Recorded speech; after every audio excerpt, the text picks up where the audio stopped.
Voici une vue du front de mer de la Guérinière aujourd'hui. Et voici à quoi elle ressemblera demain si le projet de parc éolien offshore au large des côtes vendéennes est mis en place.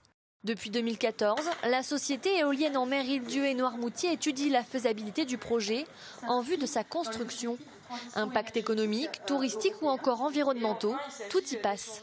L'environnement, c'est l'environnement physique, le milieu physique, le sol, les vents, les courants, les sédiments. C'est aussi les compartiments biologiques, donc tout ce que je vous ai cité, les oiseaux, les mammifères marins, le benthos, les chauves-souris. Mais c'est aussi le milieu humain. On parle d'une étude d'impact environnemental, ça comprend aussi le milieu humain. Donc on a analysé l'activité de pêche, l'activité touristique, les activités maritimes de plongée, pêche-plaisance, etc.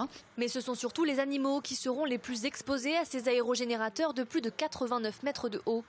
Sous l'eau, certaines zones seront détruites pour implanter les socles et des oiseaux risquent de se prendre dans les pales.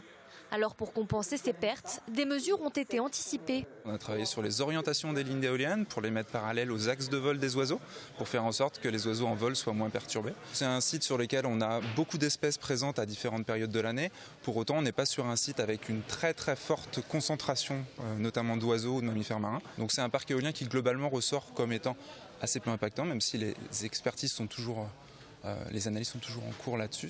À 4 ans d'une éventuelle mise en service, la population continue à s'interroger. Et il y a les pour et les contre. Je fais partie de gens qui ont, par exemple, acheté à Barbâtre pour voir vue sur la mer et voir l'horizon tous les soirs. Et 80 éoliennes en face de chez moi, ça me chagrine un peu. Nous, on est propriétaires aussi et c'est pas pour ça qu'on va vendre. Et puis les gens, je pense pas que ça les empêche de venir à Noirmoutier. On a quand même la vue de la mer et tout. Enfin.